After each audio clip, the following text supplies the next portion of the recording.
Welcome to Samuel Zwemer Theological Seminary. It's good to see you. We're looking at the life and thought of Soren Kierkegaard. Soren Kierkegaard was born on the 5th of May 1813 and died the 11th of November 1855.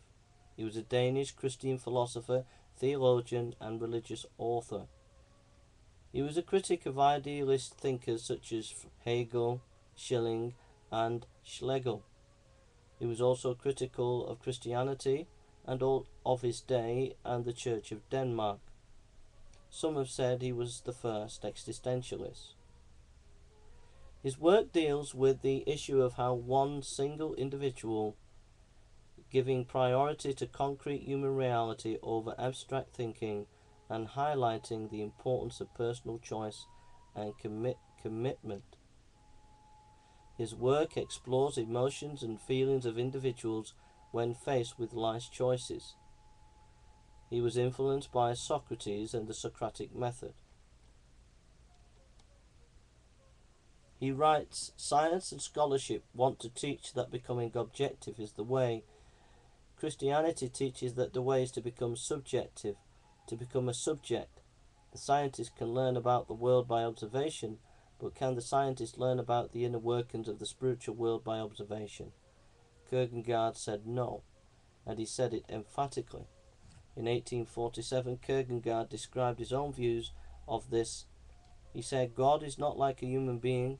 It is not important for God to have visible evidence so that he can see if his cause has been victorious or not. He sees in secret just as well. Moreover, it is so far from being the case that you should help God to learn anew that it is rather he who will help you to learn anew, so that you are weaned from the worldly point of view that insists on visible evidence. A decision in the external sphere is what Christianity does not want. Rather, it wants to test the individual's faith."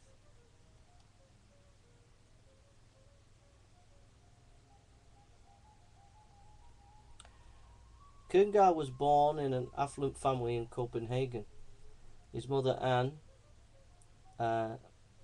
Soren's daughter Lund Kierkegaard, served as a maid in the household before marrying his father, Michael Kierkegaard. His mother was an unassuming figure. She was quiet, she was plain, and not too well educated. She's not directly referred to in Kierkegaard's work, although she affected his later writings. His father was a very stern person, very dry and prosaic.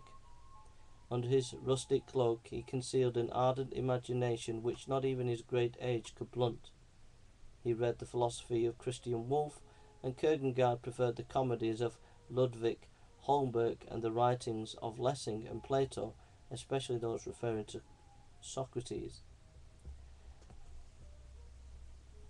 In the 1830s and 40s, the streets of Copenhagen, where carriages rarely went, Kierkegaard loved to walk those streets, and in 1848 he writes, "I had real Christian satisfaction in that, if there were no other, there was definitely one man in Copenhagen whom every poor person could freely accost and converse with on the street, that if there were no other, there was one man who, whatever the society he most commonly frequented, did not shun contact with the poor, but greeted every maidservant he was acquainted with, every manservant, every common labourer."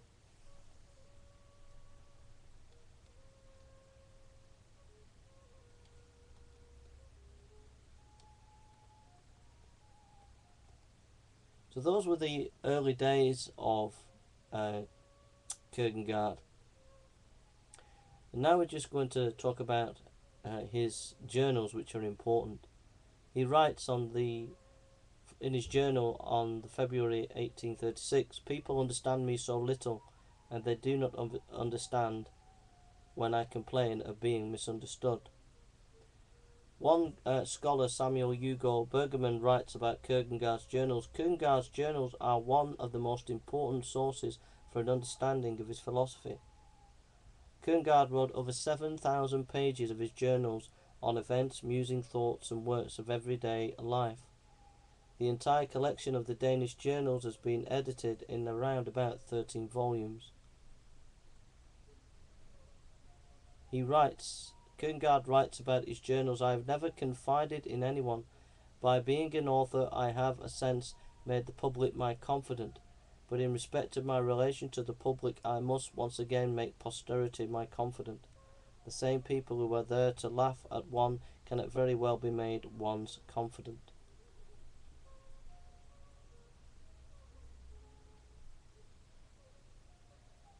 He writes in one of his journals on the 1st of August 1835, "What I really need is to get clear about what I must do, not what I must know, except insofar as knowledge must precede every act. What matters is to find a purpose, to see what it really is that God wills that I should do. The crucial thing is to find a truth which is truth for me, to find the idea for which I am willing to live and die."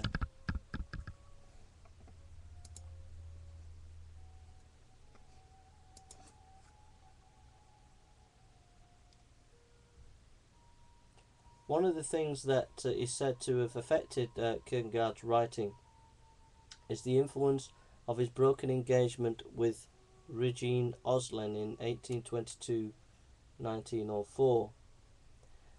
Kierkegaard and Oslin met on 8th of May 1837 and were instantly attracted, but sometime around 11th of August 1838 he had second thoughts. In his journal, Kierkegaard wrote about his love for her: "You, sovereign queen of my heart, Regina, hidden in the deepest secrecy of my breast, and the fullness of my life, idea there where it is just as far as to heaven as to hell, unknown divinity. Oh, that I really believe the poets when they say that the first time one sees the beloved object he thinks he has seen her long before, that love, like all knowledge, is recollection, that love in the single individual also has its prophecies, its types, its myths, its Old Testament.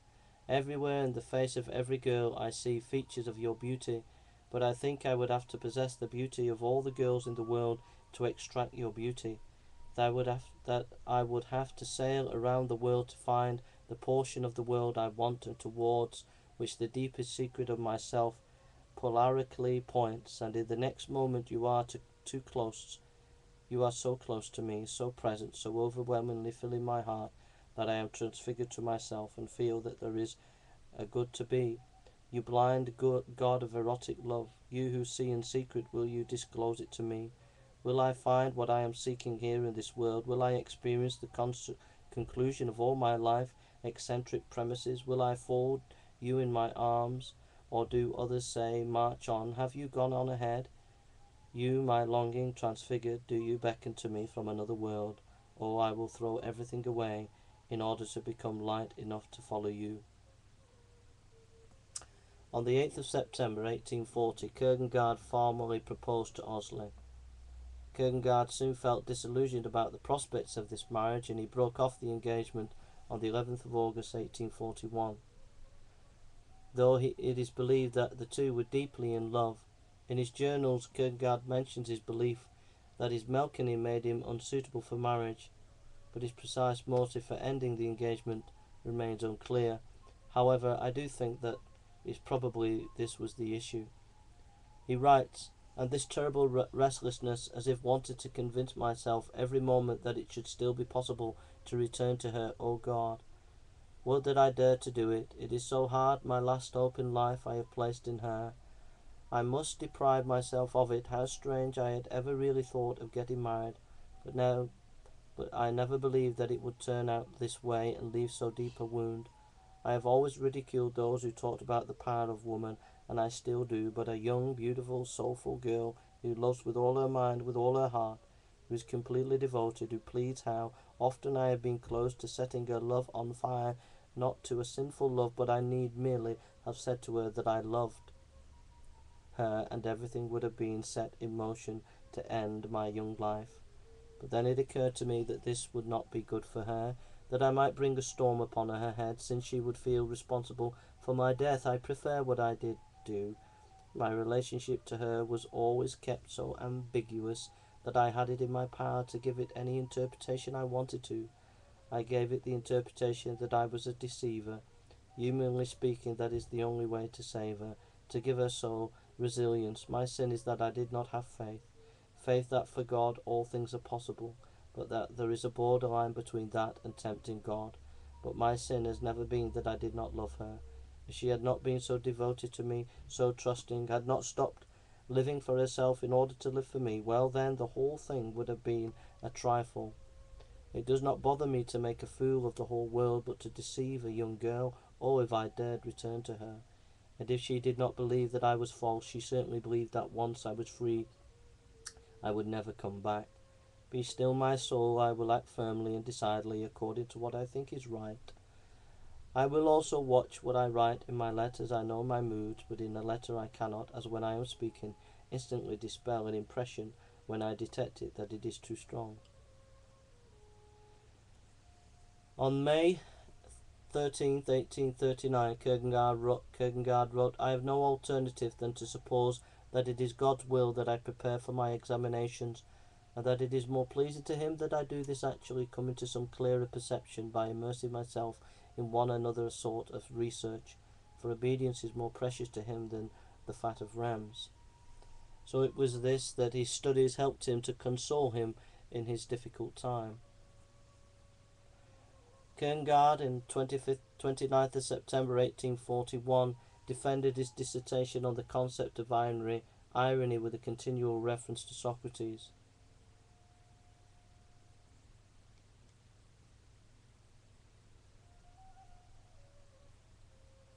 Kierkegaard graduated on the 20th of October 1841 with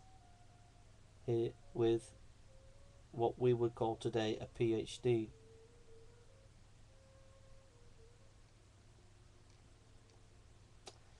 From 1843 to 1846, Kierkegaard began to publish some of his works, using pseudo-names. He wrote on the concept of irony with continual reference to Socrates. His first book, Everything Must Be Doubted, was written in 1841 to 42, but was not published until after his death. It was written under the pseudonym Johannes Climacus. He wrote Either Or, published on February 20th, 1843. It was written during Kierkegaard's stay in Berlin, where he took notes on Schilling's Philosophy of Revelation.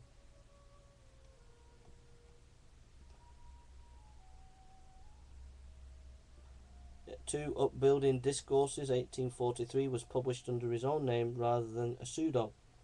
And on October 16, 1843, Kierkegaard published 3 books, Fear and Trembling under the pseudonym Johannes del Silentio, 3 Upbuilding Discourses in 1843, and is under his own name and reputation as Constantine, under a pseudonym as Constantine Constantinus. He later published 4 Upbuilding Discourses in 1843. In 1844, he published 2 Upbuilding Discourses, 1844, 3 Upbuilding Discourses, 1844 under his own name, Philosophical Fragments under the pseudonym Johannes Climacus, The Concept of Anxiety under 2 pseudonyms, Vigilus Huffinius, with a preface by Nicholas Nottenby, and finally 4 Upbuilding Discourses, 1844.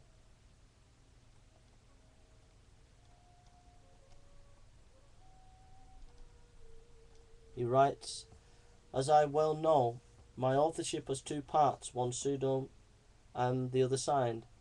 The pseudo-writers are poetic creations, poetically maintained so that everything they say is in character with their poeticized, individualized personalities.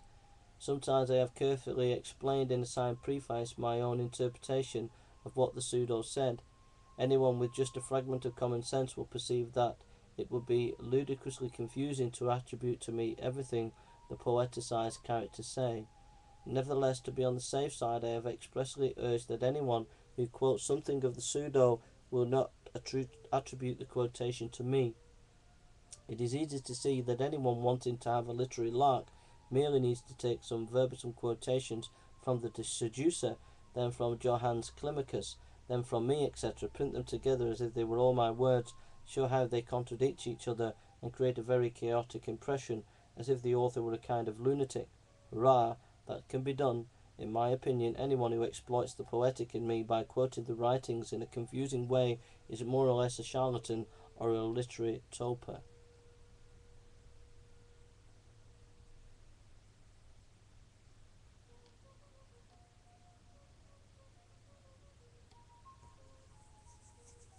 Kierkegaardian scholars such as Theodore Adorno and Thomas Croxwell say that the entire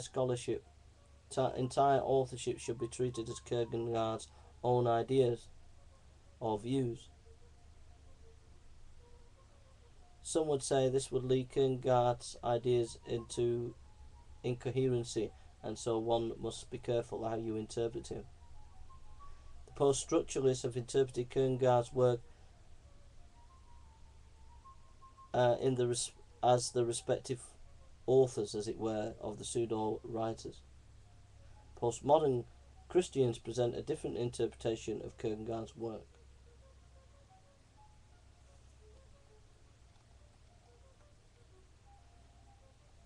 On the 22nd of December 1845,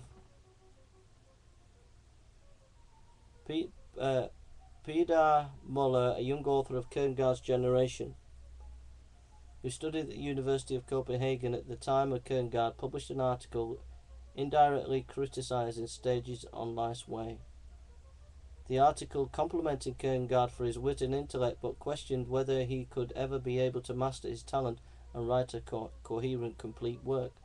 Muller was also contributor to the editor of the Corsair, a Danish satirical paper that lampooned everyone of notable standing. Kierkegaard published a sarcastic response, charging that Muller's article was merely an attempt to impress Copenhagen's literary elite.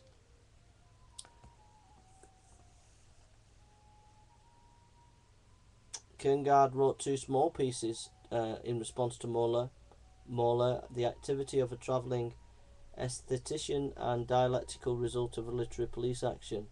The former focused on insulting Muller's integrity, while the later was a direct assault on the Corsair, in which Kierkegaard, after criticising the journalist's quality and reputation of the paper, openly asked the Corsair to satirise him.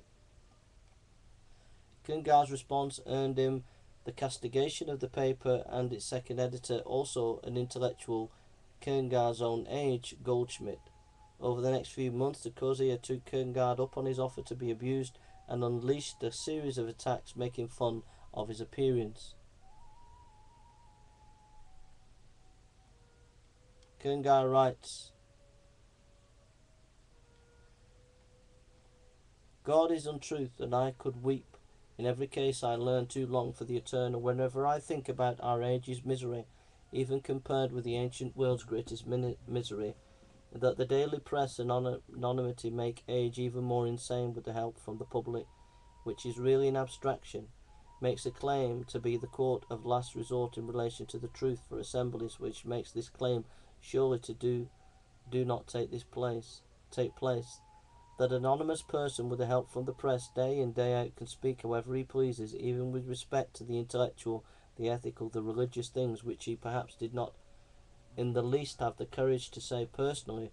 A particular situation, every time he opens up his gullet, one can call it a mouth. He can all at once address himself to thousands upon thousands, and he can get tens of thousands of times tens of thousands to repeat after him, and no one has to answer for it. In ancient times the relatively unrepentant cried was the Almighty, but now there is absolutely unrepentant thing. No one, an anonymous person, the author, anonymous person, the public, sometimes even anonymous ascribers, therefore no one, God in heaven, such states even call themselves Christian states. One cannot say that again with the help of the press. The truth can overcome the lie and the error. Oh, you who say this, ask yourself, do you dare to claim that human beings in a crowd are just as quick to reach for truth, which is not always palatable, for untruth, which is always deliciously prepared, when addition this must be combined with an admission that one has let oneself be deceived? Or do you dare to claim that the truth is just as quick to let itself be understood as an untruth, which requires no previous knowledge, no schooling, no discipline, no abstinence, no self-denial, no honest self-concern, no patient labour? No, the truth which detests this untruth, the only goal of which is to desire its increase, is not so quick as its feet. Firstly, it cannot work through fantastical, which is the untruth. Its communicator is only a single individual, and its communication relates itself once again to the single individual. For in this view of life, the single individual is precisely the truth. The truth can neither be communicated nor be received without being, as it were, before the eyes of God, nor without God's help, nor with God being involved as the middle term, since he is the truth. It can therefore only be communicated by received by the single individual, which for that matter every single human being who lives could be. This is the determination of the truth, in contrast to the abstract, the fantastical, impersonal crowd, the public, which excludes God as the middle term, for the personal God cannot be the middle term in an impersonal relation. Also thereby the truth, for God is the truth, and its middle term, Soren Kierkegaard, Copenhagen, spring 1847. That was in the time of the Corsair affair, the kind of things he was writing at that time. In 1847, Kierkegaard began to write again. He wrote edifying discourses in divine spirits. Purity of heart is to will one thing, and works of love, both authored under his name. In 1848, he published Christian Discourses and the crisis in the life of an actress, and then the point of view of my work as an author, a sort of autobiographical explanation of his pseudo work. The book was finished in 1848, but not published until after his death.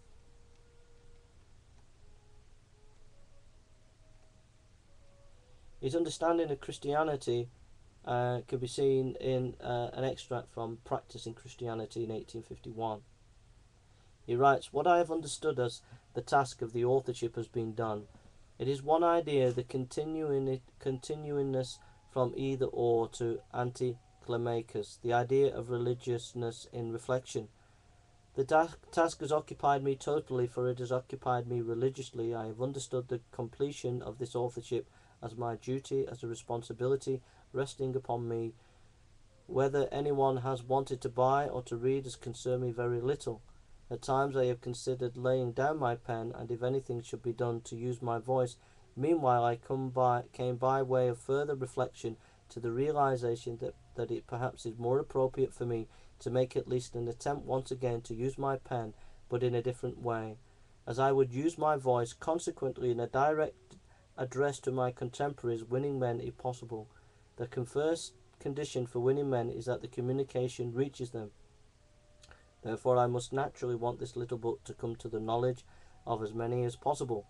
If anyone out of interest for the cause, I repeat, out of interest for the cause, wants to work for its dissemination, this is fine with me. It would be still better if we would contribute it to its well comprehended dissemination. I hardly need say that by wanting to win men to it, my intention is to form a party, to create secular sensate togetherness. Nor my wish is only to win men, if possible all men, each individual, for Christianity. A request, an urgent request to the reader. I beg you to read aloud if possible. I will thank everyone who does so, and I will thank again and again everyone who in addition to doing it himself influences others to do it." Journal of Soren Kierkegaard, June 1st, 1851. Kierkegaard turns his guns from about 1842 on the Denmark's state church.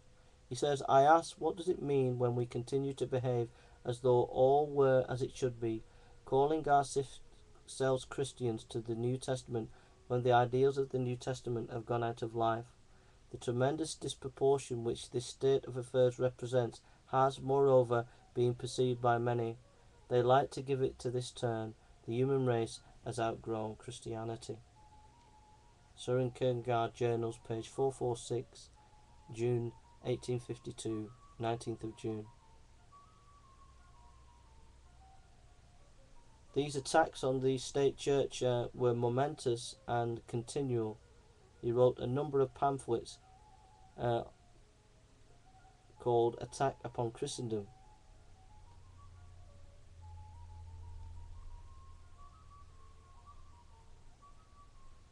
Kierkegaard first moved to action after Professor soon Bishop Hans Laysen Martensen gave a speech in church which he called the recently deceased Bishop Jacob P.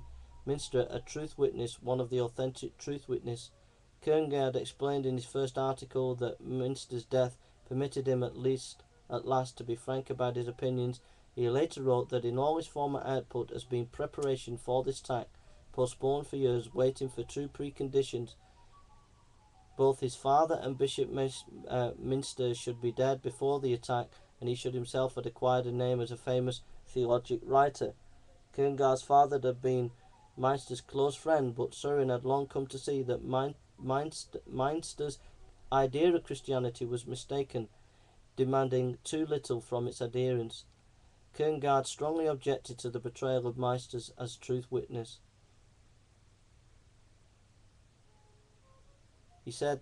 Kierkegaard said that thousands were playing at Christianity. He called them hypocrites, liars, destroyers of Christianity. These kind of words caused a massive sensation in Denmark. Many thought that Kierkegaard had lost control of himself.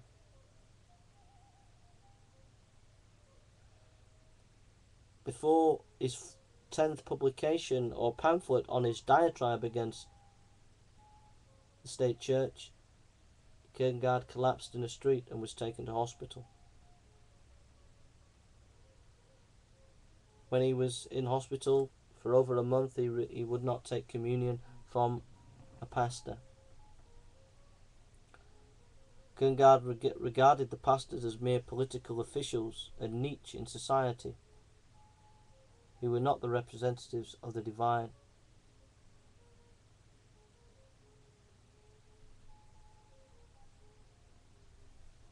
Kierkegaard felt that his life was one of tremendous suffering, and many thought that this was vain kind of talking when he was ill. Kierkegaard died in Frederick's Hospital after being there, as it said, over a month. Some say it was possibly because of complications from a fall he had taken when he fell from a tree when he was a youth. He was interred in the Assistens Kierkegaard in the Nørrebro section of Copenhagen. At Kierkegaard's funeral, his nephew Henrik Lund caused a disturbance by protesting the burying of Kierkegaard by the official church. Lund maintained that Kierkegaard would never have approved, and had he been alive, as he had broken from and denounced the institution. Lund was later fined for his public disruption of a funeral.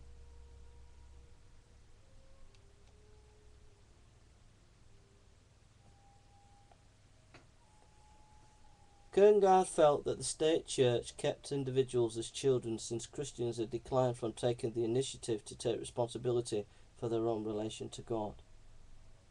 He stressed, in quotes, Christianity is the individual, here the single individual.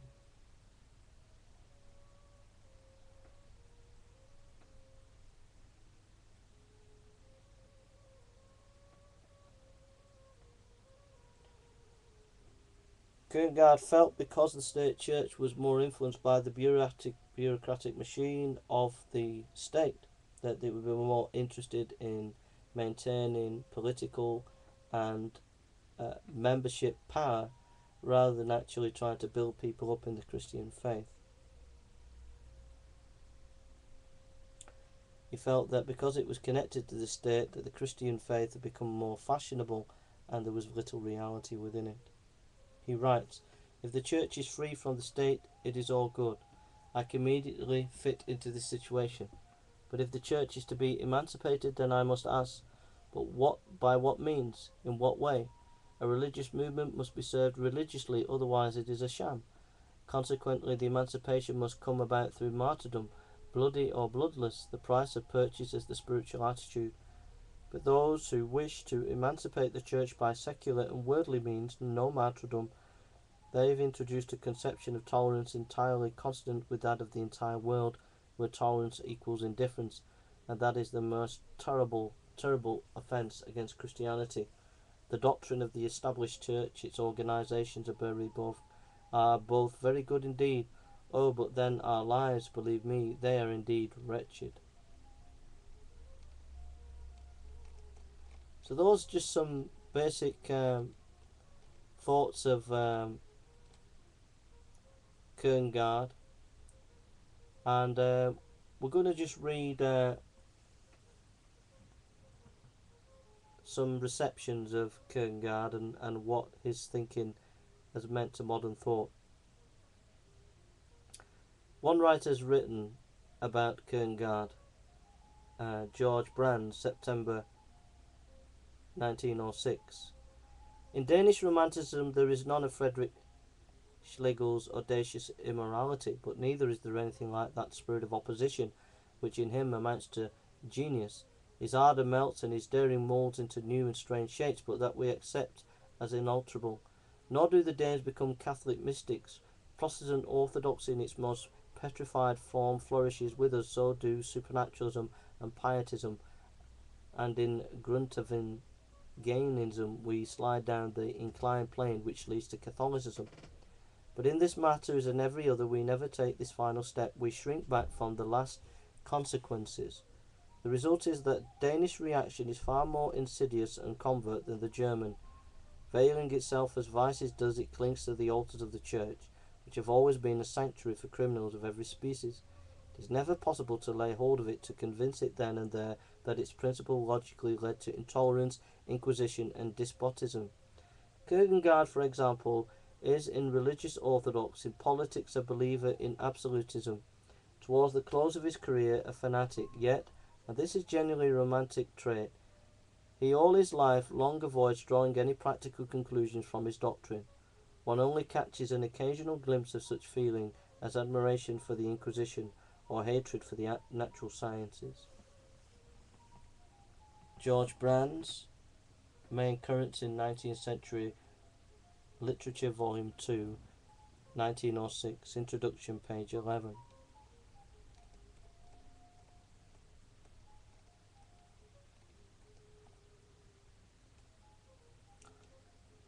How Kierkegaard saw his whole enterprise, his whole philosophy. He writes in Concluding Unscientific Postscript to Philosophical Fragments, Volume 1, page 232 to 232, he says, "Since I am not totally unfamiliar with what has been said and written about Christianity, I could presumably say a thing or two about it. I shall however not do so here, but merely repeat that there is one thing I shall beware of saying about it, that it is true to a certain degree. It is indeed just possible that Christianity is the truth. It is indeed just possible that some day there will be a judgment in which the separation will hinge on the relation of inwardness Christianity. Suppose that someone stepped forward who was to say, admittedly I have not believed, but I have so honoured Christianity that I have spent every hour of my life pondering it. Or suppose that someone came forward of whom the accuser has to say he has persecuted the Christians, and the accused one responded, yes, I acknowledge it. Christianity has so inflamed my soul that simply because I realized its terrible power I have wanted nothing else than to root it out of the world. Or suppose that someone came forward of whom the accuser had to say he has renounced Christianity, and the accused one responded, yes, it is true, for I perceive that Christianity was such a power that if I give it one finger it would take all off me, and I could not belong to it completely. But suppose now that eventually an active assistant professor came along at hurried and bustling pace and said something like this, I am not like those three. I have not only believed, but have even explained Christianity and shown that what was proclaimed by the apostles and appropriated in the first centuries is true only to a certain degree. On the other hand, through speculative understanding, I have shown how it is the truth, and for that reason I must request suitable remuneration for my meritorious service to Christianity. Of these four, which position would be the most terrible?" So those are some thoughts on the life of Kierkegaard and his life and thoughts. There's a lot to think of there. I think Kierkegaard's life was a lonely path. He was extremely clever, and I'm not so sure I agree fully with his sort of individualism. I think that there's a need to realise that Christianity is objective truth. I think he was like Schleiermacher, seeing Christianity as positive in the individual and the personal, But I do think that Kierkegaard has a lot to say to us today and can help us to think through many issues. And I would encourage you to read Soren Kierkegaard's papers and journals, and his book Fear and Trembling, and other works that he has done, because they will help you as a theology student to think through many issues. So thank you for listening, and God bless you.